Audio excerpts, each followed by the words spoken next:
이제 동대전고등학교 7강 12강 올림푸스 1 동대전고등학교 1학년 7강 12강. 시호야 가끔 가다가 거기 영상 보면서 제대로 지금 녹화되고 있는지 확인해줘. 오늘 거 필기 잘하시고 열심히 한번 자 들어보도록 이해하려고 노력을 해보세요. 간단하게 먼저 말하겠습니다. 나는 누구인가? 나는 도대체 어떤 사람인가 하는 걸 정체성이라고 합니다. 알아요? 중학교 때 배운 사회 시간에 아이덴티티, 정체성이라는 말 들어봤죠? 이 정체성이 행동에 영향을 끼친다. behavior. 행동에 영향을 많이 끼치는 거다. 나 스스로가 난 괜찮은 사람이야 라는 정체성을 갖고 있으면 행동도 바르게 하려고 노력하는 거고, 나는 원래 터프가이야 라고 하면 터프가이처럼 행동을 하겠죠. 이런 식으로 행동이 정체성에 영향을 받기 때문에 행동을 바르게 하려면 정체성을 먼저 바로잡는 게 좋다. 알겠습니까? 자신이 어떤 사람인지 믿고 있는 정체성에 맞춰 행동하게 돼 있으니까 행동변화를 만들려면 정체성을 먼저 수용하라. 이 얘기입니다. 내용은 대충 알겠죠? 그러는 거잖아. 너네가 스스로가 나는 정말 나쁜 놈이야. 그럼 나쁜 짓을 하게 돼 있어요. 나는 터프가이야. 그럼 터프하게 행동하려고 하고, 나는 공주야 라고 하면 자꾸 공주같이 굴고. 너의 behavior, 행동은 보통은 너의 정체성의 identity, 정체성의 반영이다. 반영, 보여주는 모습, 비춰지는 모습, 너의 정체성을 비춰지는 모습이다. 알았습니까? reflection. 행동이 바로 정체성이 비춰지는 모습이다 라는 거죠. 그러니까 그 사람의 행동을 보면 그 사람의 정체성을 알 수 있는 거죠. 너가 하는 일, 간단하게 말하면 이 행동입니다. 너가 하는 것. 선행사가 없을 때 쓰는 관계대명사, 이게 바로 행동입니다. 행동은 똑같은 말을 똑같이 했어요. 너가 어떤 사람인지, 너가 인 사람의 유형의 지표이다. 똑같아요. 이 말하고 이 지표라는 이 말하고는 같은 말이고, 그 다음에 너의 what you do 라는 말은 너의 행동을 말하는 거고, 그럼 이건 뭐겠어? The type of person you believe that you are. 이거 바로 정체성이 되는 거예요. 똑같은 말 또 하고 또 하고 말만 바꿔서 했어요. 행동은 너의 정체성의 반영이다. 너가 하는 일이 너가 어떤 사람인지, 이건 이런 식으로 the person you are 라는 말이 원래 정체성이라는 단어거든요. 그래서 너가 믿고 있는 정체성의 종류의 지표이다. 비춰지는 모습이다. 같아요. 아시겠죠? 지금 이 사람은 지금 1학년 과정이라서 독해를 쉽게 똑같은 말 또 했다. 이런 얘기입니다. Your behavior하고 얘하고 똑같고, your identity하고, 그 다음에 the type of the person you believe that you are 하고 똑같은 말이에요. 이해했어요? 학교에서 올림푸스 나갔습니까? 이 부분이야? 이 부분 맞아. 아니, 이 부분 안 나갔겠지, 설마. 자, 의식적으로 보여주는 모습이든 또는 무의식적으로 보여주든, 그러니까 의식적으로 보여주는 경우도 있고 무의식적으로 그 정체성이 행동을 통해서 드러나기도 하고, 연구가 보여준다. 이 말은 통째로 그냥 공부하지 마세요. 연구에 따르면 이런 뜻이에요. 연구에 따르면 그 연구 결과가 지금부터 나옵니다. 쭉쭉쭉쭉쭉쭉쭉 연구 결과가 이랬다면 이렇다 이렇게 나오네요. 여기가 주제문이라고 보시면 되겠죠. 왜 주제문이냐? 예를 들어 하고 예를 들어 설명하기 때문에 예시가 시작되는 앞에 부분이 원래 주제문이기 때문에 그렇습니다. 그래서 once는 일단 뭐뭐 하면, 여러분 해석지를 보면 알아요. 이런 걸 갖다가 해석지에 써있는 대로 뭐라고 써있냐면, 해석지에는 밑에 연구에 따르면이라고 써있네. 똑같네. 연구에 따르면 이렇게 써야 되는데 연구는 대절이라고 보여준다. 해석지대로 썼다. 그러면 안 되는 거죠. 그러면 딱 보면 알아요. 이놈 새끼 그냥 밑에 거 보고 썼구나. 일단 어떤 사람이 뭐라고 믿으면 특정한 에스펙트, 측면, 자, 특정한 측면의 정체성. 그러니까 해석할 때도 이건 해석하지 마세요. 이건 해석 안 해도 괜찮아요. 해석지 쓸 때 특정한 측면의 그들의 정체성의 특정한 측면에 대해서 믿고 있다면, 그러니까 그들의 정체성의 한 모습, 특정한 모습, 해석을 넣어도 괜찮겠다, 안 넣어도 괜찮겠고, 자, 그래서 너의 정체성이 어떤 거다라고 믿고 있다면, 일단 너의 정체성을 믿는다면, 그러면 그 사람들은 뭐 하는 가능성이 있다, 뭐 할 가능성이 크다, be likely to, 뭐뭐 하기 쉽다, 할 가능성이 있다 라는 말이에요. 자, 어떻게 행동하느냐, 행동할 가능성이 있는데 그 믿음, 나는 어떤 사람이야 라고 믿고 있는 그 믿음에 그거에 따라 행동한다 이거죠. 믿음에 따라 행동한다는 거죠. 알았습니까? 자, 시우야, 너는 어떤 사람이냐? 스스로가 어떤 사람이라고 믿고 있냐? 정직한 사람. 오케이. 저렇게 믿고 있는 사람이라면 그 믿음에 따라 행동도 정직할 거라는 겁니다. 그죠? 그 다음에 여기 저기 유주는 너는 어떤 사람이냐? 스스로 뭐 어떤 사람이라고 믿어? 착한 사람. 그러면 착하게 행동할 겁니다. 그럼 선생님 어떤 사람이다? 나는 어떤 사람이라고 믿어요? 나는 어떤 사람이라고 스스로 믿을까? 예를 들어서 어떤 사람이라고 믿을까? 나는 어떤 사람인지 잘 모르겠어요, 솔직히. 나는 멋진 사람? 너무 폭넓지? 멋진 사람? 그럼 난 멋지게 행동하려고 모든 행동면에서 어떤 게 멋질까를 판단해서 멋지게 행동하려고 노력을 할 거야. 예지는 스스로가 어떤 사람이라고 믿니? 너의 정체성에 대한 너의 믿음 몰라? 너가 너를 몰라? 시우 너는 정직이야? 네. 정말 정직해? 솔직해? 네. 오케이. 너 잘생겼어? 당연하죠. 아닌데? 정직하지 않은데? 금방 들통났는데? 자, 그래서 사람들은 어떤 사람들이야? identify 뭐뭐로서 구분하는, 식별하다, 구별하다 이런 말이에요. 식별, 구별. 근데 이제 여기서는 as가 나왔기 때문에 뭐라고 번역하는 게 맞냐면 이 as라고 하는 거에 마법이 있어요. 어떤 마법이 있냐면 앞에 단어가 뭐가 됐든지 간에 as 이런 형태가 나오면 A를 B로 무조건 뭐가 나오든지 간에 간주하다, 여기다 라고 번역을 해주는 거예요. 그런 식으로 번역해. A를 B라고 생각한다. A를 B라고 여긴다. 그렇게 번역하는 마법이 있어요. 여기는 어떤 단어가 나오든지 아무 상관없습니다. 뭐가 나오든지 마찬가지예요. 되게 많아요. 무지하게 많아요. 미친듯이 내가 끝도 없이 쓸 수 있습니다. 이런 것들이 뭐든지 막 다 나오든지 말든지 간에 지금은 identify라는 말 쓰지 마세요. identify라고 하는 말, 이 모양만 쓰시면 됩니다. 이 모양만 나와 있으면, 저기 나와 있는, 여기 다시 이 모양만 무조건 나와 있으면 A를 B라고 여기다 라고 번역해주면 돼요. 그래서 스스로를 뭐라고 여기는, 여기다 라고 번역하는 얘기입니다. 자, 스스로가 being about, 유권자이다, 유권자임, 요렇게 생각하는 사람들은, 얘가 주어니까 얘가 동사죠. 투표를 할 가능성이 더 높아요. 누구보다 투표할 가능성이 높을까요? 자, 어떤 사람보다 투표할 가능성이 높을까요? voting이라고 주장하는, claim, 투표라고 주장하는 사람들보다는, 오케이?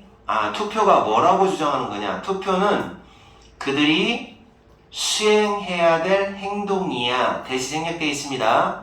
그들이 수행하고 싶어, 투표하고 싶어, 하고 싶은 행동이 투표야 라고 단순하게 주장하는 사람들보다는, 그러니까 주장만 그렇게 하는 사람보다는 스스로가 투표하는 사람이야 라고 생각하는 사람이, 그러니까 뭐가 중요한 거야? 스스로가 자기 자신이 투표하는 사람, 유권자야 라고 스스로 구별을 해내는 사람, 자기의 믿음의 자기의 정체성에 대한 믿음이 투표하는 사람이라고 그렇게 생각하는 사람이 투표 나 하고 싶어 라고 주장하는 사람보다 훨씬 더 투표할 가능성이 높다는 거죠. 그러니까 똑같은 투표라는 말이 들어갔어도 자기 자신의 정체성에 대한 믿음이 유권자입니다 라고 스스로를 구별하는 사람, 그런 사람이 오히려 훨씬 실천에 옮길 가능성이 높다는 거죠. 마찬가지로 운동이, 자 그럼 여러분 이거 accept 무슨 뜻인지 말해보세요. 자 뭐라고 번역해야 맞을까요? 아예 알려준 대로 해봐. accept는 받아들이다요 원래 뜻은. 근데 나는 as가 나왔을 때 as의 마법을 믿으라고 그랬잖아. 받아들이다 라고 해석하지 말고 뭐라고 하는 게 좋겠어? as가 나왔으니까? 아이 똥개야. 자 뭐예요?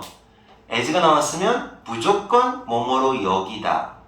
운동이 그들의 정체성의 일부분이야 라고 믿는, 여기는, 운동이 자기의 정체성의 일부분이야 라고 여기는 그런 사람이, 나의 정체성 중에 하나가 운동이야 라고 믿는 사람이 뭐 할 필요가 없다? 스스로에게 운동해라 라고 설득시킬 필요가 없다는 거죠. 필요가 없다. 설득시킬 필요가 없어요. 왜? 왜 필요가 없어요? 자기의 정체성의 일부를 그냥 실천하는 것 뿐이니까 운동해야지 이런 생각 가질 필요가 없다는 거죠. 그러니까 정체성의 믿음이라고 하는 게 똑같은 얘기 계속 하는 겁니다. 내가 어떤 정체성을 갖고 있다라고, 정체성을 나는 어떤 사람인지에 대한 믿음, 이것이 바로 행동을 하게 만드는 요소니까 얘가 있으면 실천하기가 훨씬 좋다는 거죠. 알아들어요? 네.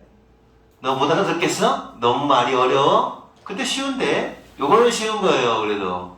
그러니까 딱 스스로가 이렇게 생각하면 돼요. 자 이해가 안 되는 사람은 이렇게 조금 적어 놓으세요. 뭐라고 적어 놓냐? 그리고 적어 놔요.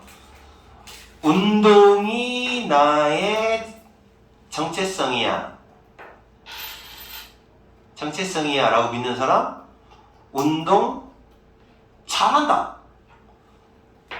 난 투표권자야 라고 정체성을 가진 사람은 남들보다 투표해야 되는 거야 라는 뭐 주장하는 사람들보다는 훨씬 투표도 잘해. 그러니까 결국 정체성에 대한 믿음이라고 하는 게 결국 행동하는 데 영향을 주는 거니까 행동을 잘하고 싶으면 정체성을 믿으면 되죠. 공부가 나의 정체성이야 라고 믿는 사람은 어떨까요? 공부를 열심히 하겠죠. 그러니까 너네들은 이 공부를 열심히 잘하고 싶으면 뭐라고 생각해? 난 모범생이야, 난 열심히 노력하는 사람이야 라고 스스로 정체성을 만들어내면 되죠. 이해 가요? 그렇게 하는 거예요. 이것도 여러분 인생에 큰 도움이 되는 말들입니다. 자, doing the right thing, 옳은 일을 하는 것은, 제대로 된 일을 하는 것은 쉽다. 그러니까 실천이 쉽다라는 얘기예요. 실천, 행동하는 거. 실천이라는 말이 행동을 실천하는 거잖아요. 그래서 행동은 사실은 정체성만 제대로 돼 있으면 쉬운 거다. 알겠습니까? After all. 자, after all이 원래 무슨 뜻이에요? After all. 결국 연결사 문제가 나올 수가 있어요. 예를 들어 similarly, 결국 너의 행동과 너의 정체성은 완벽하게 일치할 때, 정체성과 행동이 완벽하게 일치할 때 너는 더 이상 뭐뭐하지 않는다. 행동 변화를 추구하지 않는다. 완전히 똑같다. 그러면 행동 변화 안 해도 되죠. 근데 만약에 일치하지 않는다? 그럼 행동을 바꾸겠죠. 그러니까 선생님은 선생님 스스로가 뭐라고 생각해요? 담배 피는 행동을 하거든요. 선생님은 근데 선생님 스스로가 쓰레기예요. 나의 정체성은 담배 피는 쓰레기. 그래서 담배 피운다라는 행위를 안 바꾸죠. 일치하는 경우는 안 바꿔도 돼요. 너는 단지 행동할 뿐이다. 그런 종류의 사람, 종류입니다. 타입. 네가 너 스스로가 그렇다 라고 이미 믿고 있는 그런 종류의 사람처럼 행동하는 뿐이다. 다시 한번, 너는 너 스스로가 그런 사람이야 라고 이미 믿고 있는 그런 종류의 사람처럼 행동을 할 뿐입니다. 단지. 이해 갔습니까? 어려울 거예요. 근데 이 정도면 되게 쉬운 독해야. 왜 그러냐? 어렵다고 생각해도 어차피 정체성과 행동에 대한 관계만 이야기하고 있는 독해니까 그래도 쉬운 독해에 해당이 됩니다. 10번 가겠습니다. 자, 10번. 성공이라는 건, 여러분 성공하면 어때요? 여러분이 만약에 성공했다. 그럼 여러분 어떻게 하겠어요? 원래 자기가 목표하던 거, 의도했던 그런 길, 하고 싶었던 거, 이거를 갖다가 안 하는 결과가 생길 수도 있어요. 나는 성공하면 어떻게 살아야지, 가난한 사람도 도와주고 뭐 이렇게 해서 이렇게 해야지 하고 원래 의도했던 길이 있을 거 아니에요. 근데 대부분의 사람들이 성공을 하잖아요. 그 의도했던 대로 안 사는 경우가 많아요. 그래서 자, 그 얘기입니다. 성공하면 그런 거. 성공이란 너의 의도로부터, 잘 적어놓으세요. 벗어나도록 이끌 수가 있다. 자, 원래 의도된 길, 원래 목표했던 길, 이 길을 벗어나서, 자, 1번, 2번, 어디로 이끄느냐? 어디 안으로 이끌어요? 어디 안으로 이끌어요? 편안한 루트 밑에 써 있어요. 틀에 박힌 생활. 루틴의 줄임말입니다. 틀에 박힌 생활. 늘 잘 먹고 잘 사는 틀에 박힌 그 생활 속으로 이끌어서 들어가게 할 수가 있어요. 자, 그럴 수 있겠죠? 나는 돈을 많이 벌면 100억 정도 벌면 가난한 사람들한테도 많이 도와주는 착한 삶을 살아야겠다. 그러니까 열심히 일해야지 라고 했어. 근데 막상 성공하니까 어때? 그런 의도에서 벗어나서 그냥 행복한, 뭐 좋은 차 끌고 좋은 집에서 행복하게 뭐 놀러도 다니면서 살아가는 그 루트에 빠질 수가 있다는 얘기죠. 그런 경우도 많죠. 자기 의도대로 인생을 사는 사람이 과연 있을까? 나는 아직 성공을 못해서 잘 모르겠어요. 근데 여러분 성공하면 과연 어떻게 될 것 같아요? 그 의도대로 과연 살 것 같아요? 박시우 어떻게 생각해? 너는 나중에 성공하고 싶냐? 그렇죠. 성공할 수는 있겠냐? 당연하죠.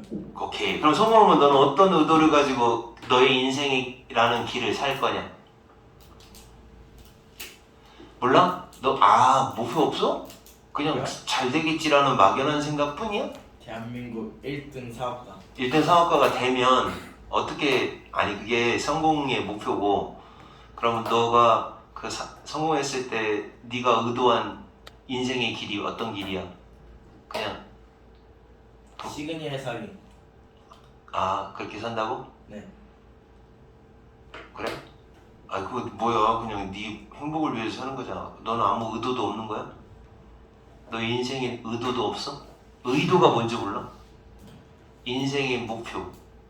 인생의 목표가 시그니엘 사는 거? 네. 너무 여기서 의도된 길이라고 하는 건 좀 좋은 거를 말하지 않을까? 기부. 기부. 기부? 네. 너무 평범해. 만약 네가 뭔가를 잘한단 말이야? 그럼 뭐를 잘하다? 자, 뭔가를 잘해요. 그리고 또 보상도 잘 받아요. 이거 보상하다인데 수동태입니다. 돈도 많이 번다는 얘기예요. 보상 잘 받아. 그 일을 하는 거에 대해서 그 일을 하는 대가로 돈을 많이 받아. 돈 잘 버는 거죠. 그러면 결국 이 말이 무슨 말이야? 뭔가를 잘하고 돈 잘 벌어. 그럼 이게 바로 성공이죠. 석세스.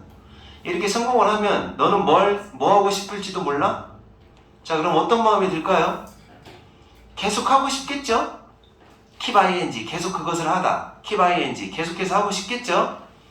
비록 즐기는 걸 중단한다 할지라도. 이 말은 무슨 말이냐? 재미가 없어도. 이 말이죠. 재미없어도 계속 하겠죠? 그러니까 생각을 해봐. 어때요? 만약에 네가 붕어빵 장사를 해요. 네. 근데 돈이 잘 벌려. 그리고 붕어빵을 잘 구워. 그리고 잘 벌려. 성공했죠? 그러면 근데 재미는 없어요. 그래도 계속 하겠죠? 돈 잘 버니까. 그럼 이 사람은 재미가 없다라는 게 사실은 의도된 길을 벗어난 거잖아요. 그러면 어떤 위험이 있느냐? 그 위험은 바로 언젠가는, 그 위험이 하나 있다 이거죠. 언젠가는 네가 look around, 주위를 둘러본 다음에 and, 그리고 깨달아요. 너가 너무, 소된 용법이에요. 너무 이런 안락한 일상 속에 깊이 빠져들었구나 라고 깨달아서, 너무 깊이 빠져들어서, 그래서 너가 더 이상은 뭐하지 않다. 더 이상은 태양을 보거나 신선한 공기를 breathe, 숨 쉬거나, 이게 의미하는 게 뭐냐? 태양을 보거나 어떤 신선한 공기를 마신다는 이 말이 의도했던 길을 말합니다. 이런 길을 더 이상은 안 하게 될 수 있다는 걸 깨닫게 되죠. 그렇겠죠. 그럴 수도 있겠지. 너네는 아직 공감을 못하겠지만 어떤 위험이 있겠어요? 내가 붕어빵 열심히 잘 구워. 돈 많이 벌어. 근데 그냥 별로 재미는 없어. 그럼 어떤 위험이 있을까요? 붕어빵을 구우면서 문득 look around, 주변을 둘러보고 뭐를 깨우쳐요? 아, 내가 돈 벌고 편안하게 사는 이 안락한 일상의 틀에서 너무 빠져있다 보니까 내가 태양을 바라보는 신선한 공기를 마시는 걸 이제는 안 하는구나. 아, 참, 인생 뭔가 이런 생각이 들겠죠. 자, 그게 루트의 측면인데, 그런 루트의 측면 안 좋겠죠? 이 일상의 틀의 그 측면이 바로 너무나 슬리퍼리해져요. 미끄러워져요. 그래서 소된 용법, 지금 소된 용법이 두 번 나옵니다. 소된 너무 뭐뭐해서 뭐뭐하다. 그래서 어때요? 밖으로 빠져나오려고 하면 climb out, 밖으로 기어 나오는 거예요. 기어 나오려고 하는데 초인적인 노력이 필요할 거다.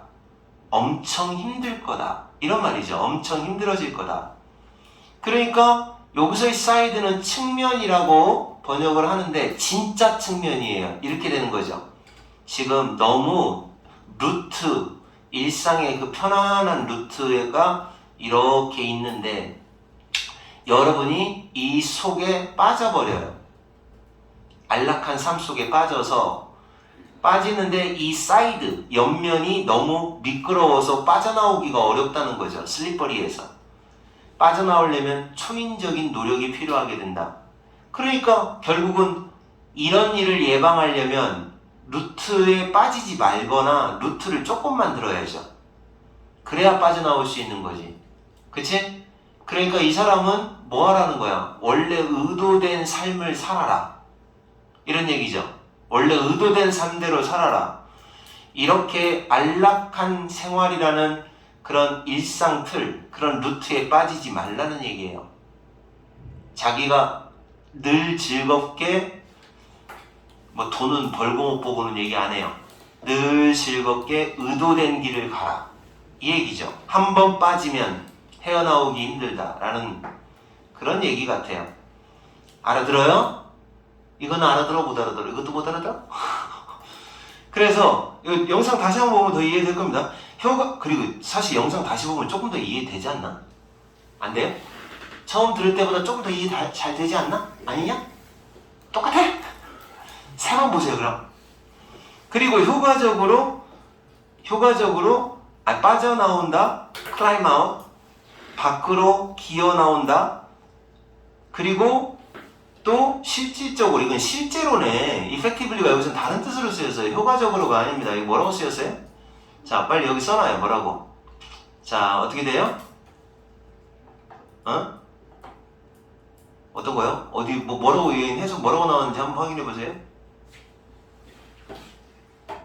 이거 뭐야? 10번이에요? 자, 너무 미끄러워서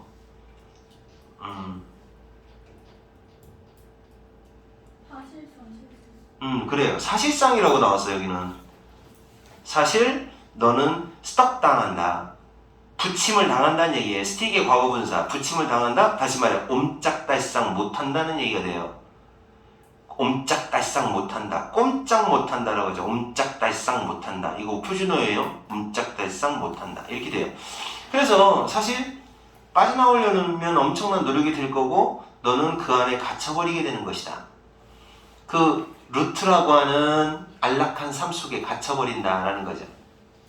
그래서 가끔 가수들도 그러잖아. 거물급 가수인데 신선하게 이런 루트에 빠지지 않겠다라고 해가지고 야, 신인으로서 재도전해야지 그런 애들도 있잖아요. 성시경 같은 애들. 성시경 같은 애가 일본에서 지금 신인 가수로서 뭔가 도전한다대. 성시경이요? 그것도 그러면서 하는 얘기가 뭐 어떤 신인으로서의 마음을 갖고 싶어서 그랬다 뭐 이런 얘기 하는 것 같아요.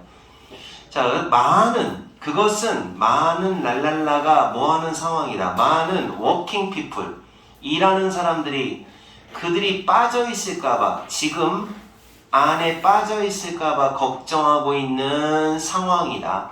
이런 상황이. 그러니까 직장 다니는 사람들이 대부분 이런 생각을 하는 거죠. 내가 너무 루틴에 빠져있는 거 아닌가? 이런 거죠. 가난한 고용시장이, 형편없는 고용시장. 자, 고용시장 형편없다는 얘기는 무슨 말이야? 취업이 잘 된다는 얘기야? 안 된다는 얘기야? 고용시장이 형편없대. 그럼 취업이 잘 돼? 안 돼? 잘 안 되는 고용시장 때문에 그것이 그들로 하여금 잠겨있구나. 락이 잠그다. 안에 고정돼서 잠겨있구나 라고 느끼게 만든다. 다시 말해 취업이 안 되니까 하기 싫어도 그냥 직장 다닌다는 얘기예요. 취업이 안 되는 이런 안 좋은 열악한 고용시장 때문에 그들은 그대로 락인, 직장에서 그대로 근무한다. 이 잠겨있다라고 하는 표현이 결국 무슨 말이다? 그냥 싫어도 그냥 근무한다 이 말이에요. 어디에서 근무하느냐? 안전하고 심지어는 돈도 잘 주는, 그쵸? 회사 그대로 다니면 안전하잖아요. 안전하고 심지어 well paying, 돈도 잘 주는 그런 곳, 직장이죠. 그런 직장에서 그냥 싫어도 그냥 근무한다라는 느낌을 받는다. 하지만 궁극적으로는 불만족스러운 직업. 돈을 잘 주는 직업이야. 그러나 결국에는 하기 싫은 직업이죠. 그런 직업에 결국 잠겨있는 자신의 모습을 발견하게 되는 거죠. 알겠어요? 그럼 이 사람은 결국 이런 글에 감동받은 사람은 어떻게 할까요? 직장 때려치겠죠. 이해갔습니까? 네. 자, 그 다음 보겠습니다. 이제 이래서 문제예요. 뭐가 문제냐? 여러분 교과서 어때요? 겁나 쉽죠? 근데 이런 모의고사 문제는 어때요? 어려워요. 어렵잖아요. 뭐가 어렵냐? 영어 단어가 어렵다기보다는 거의 국어 같아. 국어 독해야. 국어 독해. 그래서 이거에 대해서 지금 정확하게 적응을 못하면 그냥 고등학교 영어는 망한 거예요. 어떻게 해야 돼? 포기하지 마세요. 걱정하지 않아도 됩니다. 선생님 말만 그대로 따라가요. 그냥 하라는 대로 해. 하다 보면은 그냥 점수는 어떻게 하다 보면 못 나와도 3등급은 나오고 잘 나오면 2등급 나오고 이상하다? 1등급도 나올 수 있어요? 그래 안 그래? 근데 뭐가 필요하냐? 잘 들으세요. 이렇게 내용을 충분히 숙지를 하잖아요. 자, 몇 번을 봐야 되느냐? 올림푸스가 있어. 올림푸스 독해가 몇 개인가? 20개쯤 되나? 한 20개쯤 되는 독해를 열심히 숙지를 해요. 그러면 숙지를 하면 중학교 같으면 100점을 맞거든요. 근데 막 지문도 외우고 막 그러면서 100점을 맞는데 절대 지문 외울 필요 없어요. 왜 외울 필요가 없을까요? 기억 못해서. 기억을 못해서가 아니에요. 아니 그대로 나온다고 보장, 그대로 나온다는 보장이 있으면 외우게 시키죠. 선생님이. 절대 그대로 안 나와요. 그래서 내용을 충분히 주제라든지 어떤 문장이 어떤 위치에 들어갔는지를 갖다 충분히 알고 있으면 문제를 진짜 많이 풀어봐야 돼요. 변형 문제로 나오기 때문에 변형 문제를 풀다 보면 그렇게 유사하게 나온 문제가 풀려요. 문제풀이 능력이 중요한 거예요. 그래서 문제풀이를 많이 하셔야 돼요. 진짜 많이 해야 되고 문제풀이 할 때 지금은 아직 문제풀이 들어가지도 않았어요. 문제 풀기 시작하면 어떻게 변형되는지가 쭉 감이 잡히기 시작하고 자, 그 과정에서 당연히 단어를 많이 하는 사람일수록 유리하겠죠. 근데 단어를 모르더라도 이렇게 하시면 돼요. 모르는 단어 나올 때마다 정리해놔요. 나오는 거 또 나오고 또 나오고 또 나올 수 있어요. 그래서 충분히 그렇게 문제를 풀어보다 보면 여러분의 영어 능력 자체가 내신 대비하는 능력 자체가 올라가게 될 거예요. 그러면 학교 시험 정도는 그냥 웬만해서 그냥 한 6, 70점 정도는 거뜬히 맞을 겁니다. 근데 더 맞고 싶어요, 선생님. 그건 여러분이 단어를 많이 외웠어야 돼. 어느 정도 외웠어야 되느냐? 여기 있는 단어 모르는 거 하나도 없어야 돼요. 진짜로. 왜냐? 여기서 인사이트가 나왔다. 그럼 인사이트가 나오는 게 아니에요. 딴 단어로 나오지. 여기서 레벨이 한 2레벨, 3레벨 정도 높은 단어로 적용을 한다는 얘기죠. 그래서 여러분이 선택지 1번, 2번, 3번, 4번 선택지 해석을 해야 되는데 해석이 안 되면 못 풀어요. 내용은 다 아는데. 그래서 지금 여러분이 만약에 선생님 저는 90점이 목표예요 라고 하는 사람은 90점이 목표예요 라고 하는 사람은 벌써 0단어가 살벌했어야 돼요. 근데 그게 안 된다. 그게 안 되는 것 같아요. 내가 볼 때는 아직까지 0단어가 너무 허접해. 내가 볼 때는. 그러면 0단어가 허접한 사람은 어떻게 하느냐? 목표 점수가 그냥 70점 정도를 목표를 잡는 거예요.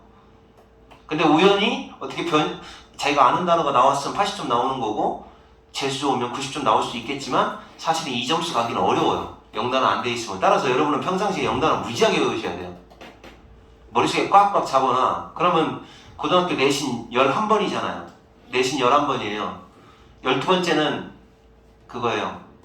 12번째는 3학년 2학기 거라서 10번이네요. 그러니까 3학년 2학기에 2번 하고 10번에 보는 시험, 지금 첫 번째 시험이잖아요. 10번 보는 나머지 시험도 잘 보게 돼 있어요. 그래서 그 능력을 평상시에는 단어와 어법을 좀 집중적으로 많이 하시고 이거 11강 맞아? 12강 아니야 너네?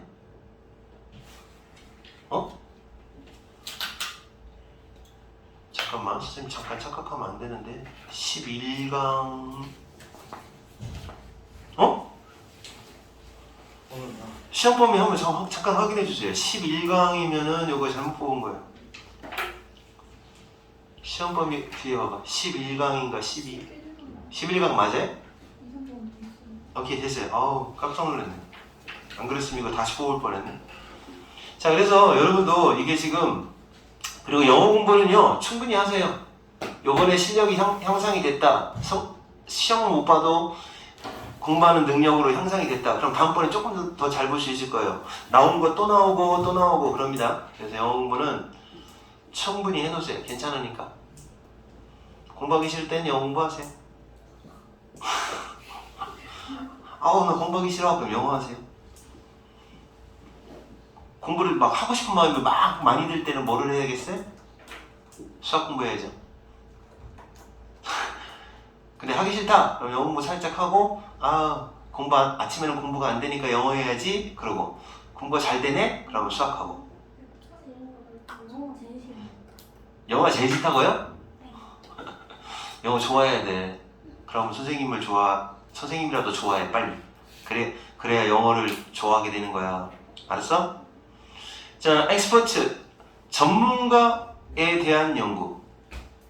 전문가, 야, 이건 이런 내용입니다. 자, 내용 들어간다. 시우야. 시우 힘들어 죽겠네. 이 시간에 딱 졸리긴 하지. 서서 해, 그럼. 여러분, 전문가, 엑스퍼트 알죠? 전문가가 어떤 사람이 전문가야?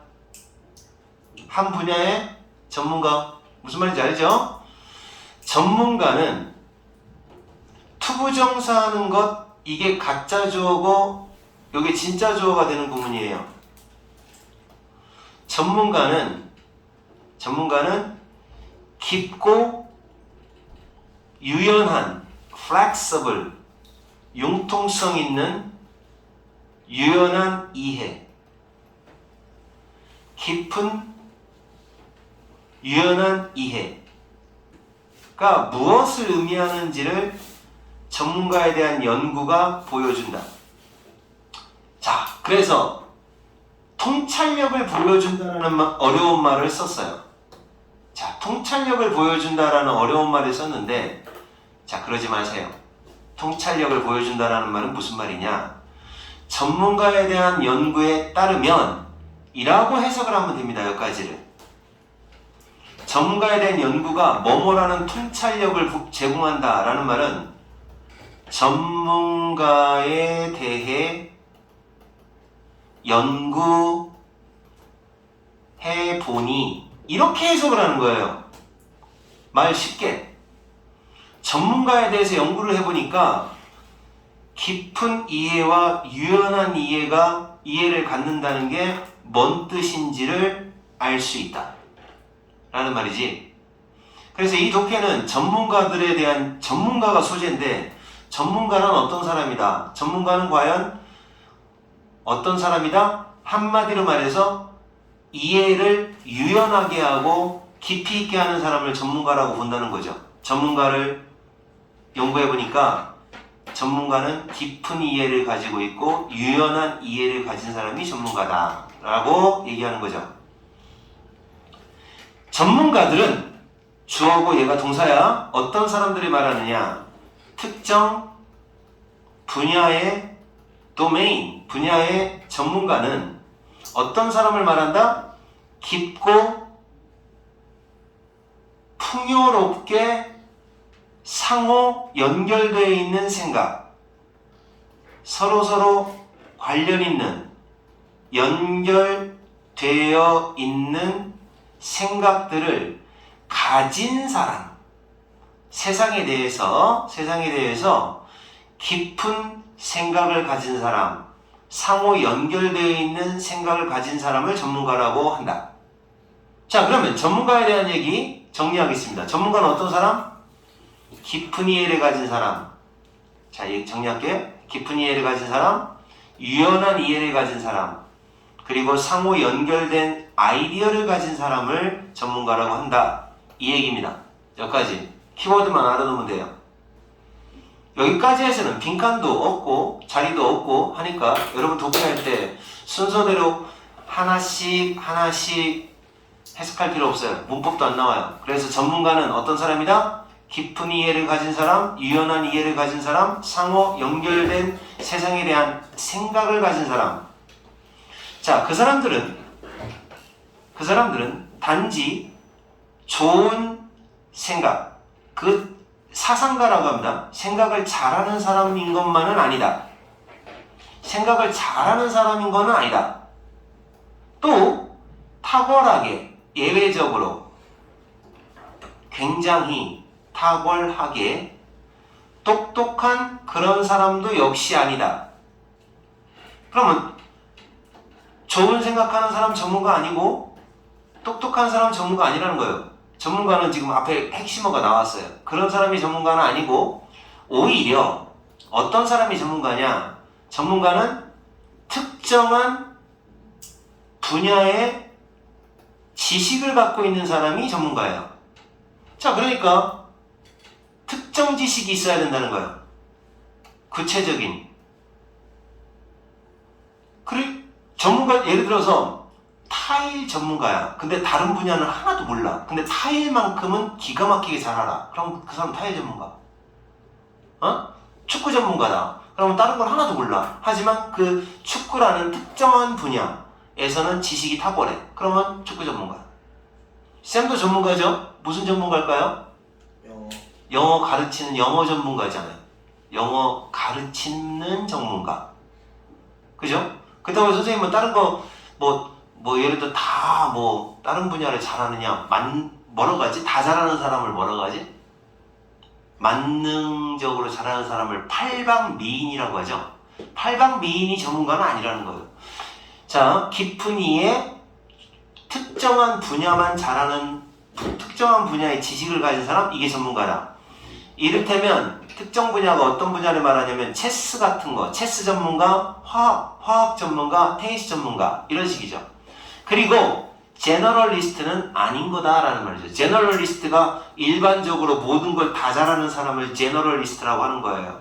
그러니까 우리나라 말로 근데 너네들이 이 말을 안 하면 모르겠다. 팔방미인이라는 말이 제너럴리스트야. 팔방미인이라고 들어봤어? 그러면 All Trade Jacks라는 말 들어봤어요? All Trades Jack. 뭐든지 잘하는 사람을 제너럴리스트라고 하는 거예요. 뭐든지 잘하는 사람은 제너럴리스트. 팔방미인이 전문가는 아니죠.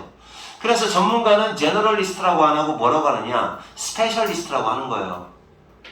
전문가를 엑스퍼트, 다른 말로 뭐라고 하느냐? 특별히 그 분야만 잘한다 그래서 스페셜리스트라고 하는 거예요. 알았습니까? 전문가는 그런 사람이 전문가다. 그래서 이 독해는 전문가가 어떤 사람을 전문가라고 하는지에 대해서 나오는 겁니다. 그러나 전문가는 단지 한 다발의 어떤 지식, 사실이 알고 보면 지식입니다. 그런 지식을 단지 한 다발의 지식을 알고 있는 건 아니다. 그러니까 이 한 다발의 지식이 의미하는 건 여러 분야의 지식을 말하는 거예요. 여러 분야의 지식. 이런 지식들을 다양하게 알고 있는 게 아니다. 사실 전문적인 지식, 전문 지식을 갖는다는 것은 이건 전문가가 아니라 전문 지식입니다.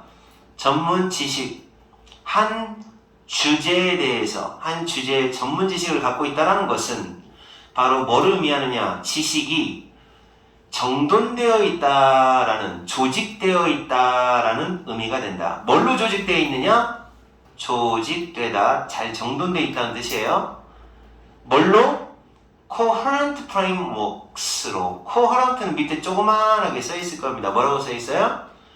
일관성 있는, 한쪽으로만 딱 향하는 일관성 있는 어떤 frame, 틀, 일관성 있는 frameworks, 틀 안으로 조직되어 있다라는 거죠. 그러니까 결국은 이것저것, 이거 그지 같네. 말과 행동이 안 맞아요. 이것저것 다 잘하는 게 아니라 가지런하게 한쪽 분야에만 체계적으로 딱딱딱딱딱딱 지식이 정돈되어 있는 사람, 이게 전문가다라는 거죠. 느낌 알겠어요? 그리고 전문가는 이해하고 있다? 상호 간의 관계, 인터 relationship, 상호 간의 관계, 팩트, 지식, 상호 간의 관계, 이런 지식, 저런 지식의 연결 관계, 상호 관계에 대해서 잘 이해한다. 그리고 구분할 수 있다. 이게 어떤 이에요? 그냥 어떤 생각이 가장 핵심인지, 중심인지, 중심인지를 다 알고 있다. 이런 종류의 깊지만 정돈된 이해가, 여기서의 핵심어가 바로 이거죠. 전문가를 알려준 핵심어, 깊이 있는 이해. 그리고 정돈된 이해. 이런 것이 허락한다. 뭐를 허락한다? 보다 큰 유연성을 허락한다. 그래서 유연해진다. 학습할 때 좀 더 큰 유연성을 제공해주고 허락해주고 S 병렬구조, 그리고 쉽게 해준다. 원래 좀 용이하게 하다라고 써 있습니다. 뭐를? 응용 또는 적용입니다. 적용이나 응용. 여러 문맥 상황이라고 번역하세요. 여러 상황에 걸쳐. 그냥 에서라고 하세요. 여러 상황에서 그렇게 응용을 쉽게 해준다. 이런 사람이 전문가다. 따라서 전문가란 어떤 사람을 말하는가? 라는 전문가의 정의가 이 글의 제목이라고 하겠습니다. 전문가는 어떤 사람인지, 전문가는 누군가? Who is 복수로 하자. Who are experts? 전문가들이란 누군가? 이독해의 내용입니다. 이건 쉽죠? 이거는 주제가 너무 확실하잖아. 전문가는 어떤 사람이 전문가인지 처음부터 끝까지 주르르르 쭉쭉 얘기하고 있는 독해입니다. 알아들었어요? 시우 힘들어? 네. 왜 힘들어 시우야? 너무 피곤해요. 오늘 뭐 했길래? 오늘요? 이제 오늘의 그 가장 이해가 어려울 수도 있는 내용이 나왔다.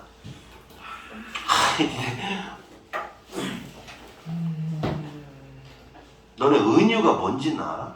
국어 시간에 은유 배웠어? 은유법. 은유법 이게 배웠지? 네.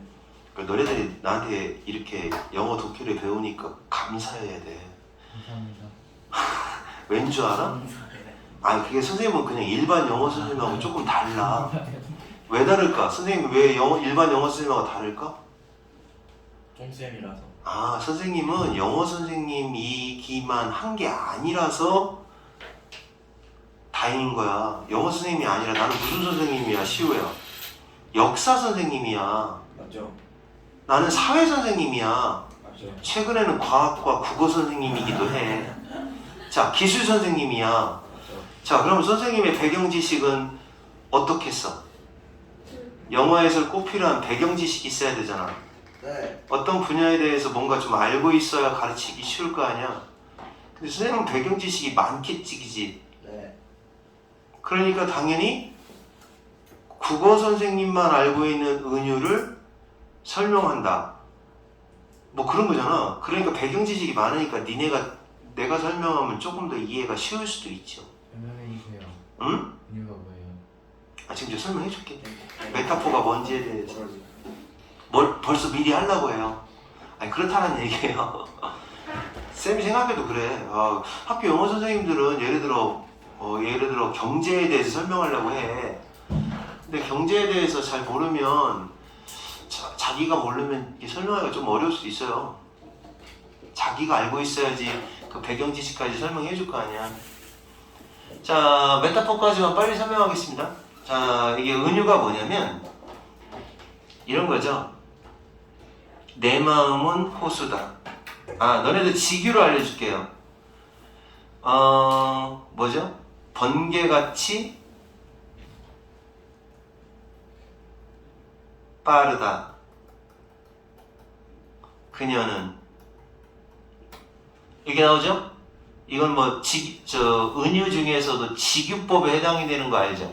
그러면 그녀는 빠르다라고 하는 원관령, 원래 하고자 하는 말을 번개가 빠르다라는 문장을 보조관령, 그녀를 번개에 비유를 하잖아요. 그치? 그래서 이런 식으로 번개가 빠르다라는 걸 가지고 그녀가 빠르다라는 내용을 설명하려고 할 때 은유라고 하는 겁니다. 비유적으로 표현한다는 거예요. 영어로는 메타포. 자, 국어 시간에 이렇게 배웠죠? 그래서 근데 언어적 은유는 국어 시간에 배우는 내용이에요. 언어적 은유라는 건. 근데 여러분 국어 시간에 시 같은 거 배울 때 얘들아 이거는 은유야, 비유야 이렇게 말을 하면 그러면 선생님께서 설명해 주죠. 뭐를 비유하는 거야? 뭐 이런 식으로. 이것은 소리 없는 아우성. 이게 지금 깃발이라는 시의 한 구절인데 그러면 어떤 모습을 비유하고 있어요? 얘는 깃발이 휘날리는 모습을 비유하고 있잖아요. 진짜로 뭐 아우성 치고 있는 건 아니잖아요. 근데 소리가 없으니까 뭐 역설법도 들어가고 여러 가지가 들어가겠지만 이런 식으로 언어적 은유 같은 경우는 우리가 적극적으로 무슨 뜻이지? 하고 파악을 해야 돼요. 맞죠? 근데 디지털 은유는 그거는 반대라는 거예요. 디지털 은유는. 디지털 은유를 지금 설명할 건데 이제 이 내용에서 그래서 우리가 이미 알고 있는 언어적 은유와 디지털 은유가 어떤 차이가 있는지 설명하고 있습니다. 그러면 디지털 은유라는 게 뭐냐? 라는 겁니다. 여기 뭐라고 돼 있어요? 여기 표시돼 있죠? 이게 다 디지털 마크인데 얘가 다 뭐를 나타내요? 얘가 뭐를 나타내? 이게 인터넷 들어간다는 그 아이콘이죠? 요것도 디지털 은유예요. 이런 것들은. 근데 여러분 이 디지털 은유 만들 때 디지털 은유 만들 때 어때요? 딱 보면 휴지통인 거 알죠? 여기다가 파일을 넣으면 버린다라는 걸 알죠? 굉장히 알기 쉽게 해놨잖아요. 근데 C에서 나와 있는 은유들은 알기가 쉬워요? 어려워요? 어렵잖아요. 디지털 은유가 이런 거예요. 이런 식으로 진짜 사실은 여기 휴지통이 막 물리적으로 이렇게 쓰레기 버릴 수 있는 장소가 있는 게 아니잖아. 이거는 파일을 버리는 곳이야 라고 그렇게 표현하는 거잖아요.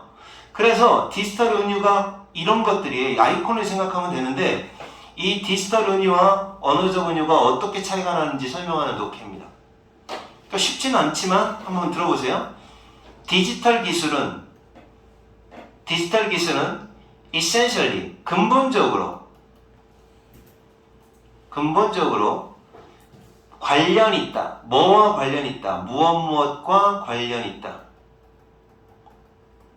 은유와 관련이 있습니다. 당연하죠. 왜냐하면 여러분 그 휴대폰 같은 경우도 그 앱에 그 기호 있지. 이걸 뭐라고 부르냐? 이 앱에 있는 이 하나하나를 뭐라고 불러? 야, 이거 누르면 막 예를 들어서 이거 누르면 뭐 이렇게 딱 누르잖아. 그럼 계산기 하고 들어가잖아. 이 앱에 있는 아이콘. 이게 필요하다 이거예요. 은유와 관련이 있는데 그 디지털의 은유는 그죠? 디지털 기술에서 사용하는 은유를 디지털 은유라고 하는데 이 은유는 언어적인 은유하고는 다르다. 언어에서 국어 시간에 배우는 것과는 다르다. 중요한 몇 가지 면에서 언어적인 메타포는 수동적입니다. 자, 이게 이 표현이 왜 나왔을까요? 수동적이라는 표현. 수동적. 자, 봐요. 내가 여러분한테 나랑 유주랑 사귀입니다. 자, 그러면 유주야 하고 달려왔어요. 근데 유주는 가만히 있어요. 자, 그럼 누가 적극적이고 누가 수동적입니까? 그렇지, 내가 적극적인 거 얘는 수동적인 거죠. 그러면 이런 얘기죠. 얘는 언어적 은유예요. 그러니까 어떤 표현이야. 유주는 꽃처럼 예쁘다라는 표현이야. 그럼 나는 독자인 나는 어떻게 할까요? 무슨 뜻이지? 하고 알아내려고 나는 적극적이고 얘는 한번 알아맞혀봐. 내가 무슨 뜻인지 하고 가만히 있는 거잖아요. 그러니까 언어적 은유는 어떻다? 지가 뜻을 막 알려주지는 않아요. 그냥 가만히 알아내기를 기다리는 입장이에요. 그래서 언어적 은유가 수동적이다 라고 얘기하는 거예요. 알았습니까? 네. 여러분 시 중에서 이상의 오감도라는 시가 있는데 그 시의 내용이 뭔지 알아요? 지금도 그게 무슨 뜻인지를 모르거든요. 첫 번째 아이가 골목길을 달려가오. 두 번째 아이가 골목길로 달려가오. 13번째 아이가 골목길로 달려가오. 이렇게 나와 있어요. 그러면 도대체 이게 무슨 뜻의 은유, 무슨 뜻의 표현인지 알려줘봐. 그럼 얘가 알려줘요? 안 알려주잖아. 그럼 어떻게 해야 돼? 독자가 알아내야 되죠. 그래서 언어적인 은유는 수동적이다라고 말하는 건 얘는 그 자체적으로 뜻을 적극적으로 알려주는 게 아니라는 거죠. 어떤 의미에서 수동적이냐? 독자가, 오디언스가 여기서는 독자입니다. 독자가 적극적으로 그 제시된 세상, 은유에 의해서 제시된 그 세상 속으로 들어가기를 선택할 필요가 있다라는 측면에서 그런 의미에서 수동적인 겁니다. 이 말 뜻 아시겠습니까? 왜 수동적이라고 말하는지. 그러니까 어떤 시인이 시의 말을 한마디 딱 던졌어요. 프랑스 상징주의 시 중에 제일 짧은 시 하나 외워볼게요. 뱀은 길다. 끝이에요. 시인데 이 한 문장이 끝이야. 그러면 이 글 쓴 사람이 뱀은 길다라고 말하는 이거는 무슨 뜻에서 쓴 말이야? 알아요? 몰라요? 얘는 알려줘요? 야, 이거 무슨 뜻이냐? 알려줘요? 우리가 알아내는 거예요. 우리가 적극적으로 알아내는 거. 얘는 수동적이라는 얘기죠. 독자가 적극적으로 알아내려고 노력한다는 측면에서 봤을 때 은유에 의해서 제시된 세상에 적극적으로 들어가기를 독자가 선택한다는 의미에서 수동적이다라고 볼 수 있어요. 특징입니다. 수동적이다라는 거지만, 자, 그럼 그러니까 그 예가 되는 게 셰익스피어입니다. 셰익스피어의 은유. 시간은 거지다. 자, 시간은 거지래요. 이 은유가 있어요. 이런 메타포가 있으면 이게 무슨 뜻인지 알아내는 건 누구 몫이다? 독자의 몫이다. 그럼 이 은유라는 말 자체는 지가 무슨 뜻인지 힌트도 안 줘요. 이 한 문장으로 끝이야. Time is a beggar. 시간은 거지다. 여기에서 독자는 할 가능성이 없다. 이해할 가능성이 없죠. 그 메타포를 이해를 못하죠. 인지적 노력이 없으면. 노력을 해야 알아낼 수 있어요. 또 더 깊은 어떤 engaging, 셰익스피어의 어떤 산문, 여기 산문입니다. 셰익스피어의 산문에 engaging, 개입하지 않고는, 참여하지 않고는, 조금 더 다른 산문도 읽어보지 않으면, 그리고 인지적 노력도 없으면 결국 메타포를 못 이해한다. 그러면 독자는 당연히 이 말 알아내려고 액티브, 적극적이 되겠죠? 그러면 이 말은 당연히 패시브 입장이 되는 거죠. 그런데 여기까지가 링귀스틱 메타포를 얘기하는 거고, 자, 지금부터는 그렇다면 테크놀로지컬 메타포는 어떠냐? 반면에 알맞은 자리죠? 알맞은 자리 찾기 문제입니다. 왜냐하면 지금 링귀스틱, 언어적인 메타포에 대한 설명이 끝났고 여기서부터 여기까지는 이제는 그와는 반대로 기술적인 메타포는 어떻다? 액티브하다라는 거죠. 얘는 지가 무슨 뜻인지 다 알려줘요. 그냥 액티브한 게 좋은 거예요. 그렇지 않으면 쓸모없는 메타포죠. 이게 여기 들어가면 어떤 게 나올지를 딱 보면 알죠. 이거 신세계닷컴, 신세계 그 쇼핑센터 들어가는 데네. 이건 뭐예요? 이건 은유가 너무 적극적이지 못해. 네이버 웨일 뭐 하는 건지 모르겠어요. 근데 대충 알죠. 네이버에서 만든 검색 엔진 뭐 그런 거 아닐까? 뭐 이런 식으로 무슨 뜻인지 알아내는데 어려움이 별로 없죠. 왜? 얘네들은 액티브하게 다 알려줘요. 적극적으로 알려줘요. 종종 강요도 해요. 적극적이지 못해 강요까지 하는 뜻을 확실히 알게끔 해준다는 얘기죠. 강요적이기도 해요. 어떤 의미에서 그들이 디지털 아티팩트, 그러니까 적극적으로 일을 하고 있는 그런 디지털 제품에서 실현된다는 의미에서, 그러니까 디지털의 어떤 제품에서 실현된다는 의미에서, 여기 아티팩트라는 말이 원래 예술품이라는 뜻이거든요. 그렇죠? 그래서 적극적으로 일을 하는, 그리고 거기서 실현된다는 점에서 봤을 때 적극적으로 다 하는 거기 때문에 당연히 적극적일 수밖에 없다. 자, 그리고 강제로 바꿔놓는다. 뭐를 바꿔놓는다? 사용자의 의미의 한계를. 호라이즌이라는 단어가 원래 수평선이죠. 뭘로 알고 있어 너희들? 호라이즌 뭘로 알고 있어? 수평선. 근데 여기서는 한계예요. 한계. 알았어요? 그래서 한계, 그 의미의 한계를 강제로 바꿔놓는다. 그러니까 의미의 한계가 강제로 바꾼다라는 말은 그냥 대놓고 이게 무엇이야 라고 얘가 다 알려주니까 결국은 내가 휴지통 하면 생각하는 게 뭐냐? 너네 휴지통 하면 생각하는 게 뭐냐? 쓰레기통. 휴지통 한번 그려봐 라고 하면 어떻게 그리냐면 이렇게 그리거든요. 쓰레기통 하라고 하면 이렇게 그려요. 잘 그리나? 네. 아, 집처럼 생겼냐? 뚜껑이 있어야 되죠. 이렇게 아이고 이상해요. 어쨌든 이렇게 그려야 되는데 근데 뭐예요? 이걸 갖다가 내가 생각하는 쓰레기통은 이건데 휴지통은 이건데 여러분 이모티콘에 나와 있는 휴지통이 이렇게 생겼죠? 그래요? 아 그렇잖아. 그러니까 이걸 갖다가 뭐예요? 내가 생각하는 쓰레기통을 모양을 바꿔버리죠. 그러니까 이게 계획이요. 그러니까 강요를 해버리는 것이지. 야 나 이걸로 해. 쓰레기통은 다 이렇게 생겼어. 이런 식으로 규정을 딱 해버리는 거죠. 그래서 사용자가 의미를 한계점으로 생각하고 있는 거를 강제로 바꾼다는 거죠. 내가 생각하는 거하고 다른데 어쨌든 얘도 쓰레기통 맞긴 해. 이렇게 생각하게 만든다는 거죠. 그래서 여기 나와 있는 말은 사실은 약간 우리가 컴퓨터에 대해서 잘 모르니까 선생님이 잘 몰라요. 잘 모르니까 뭐라고 생각하느냐.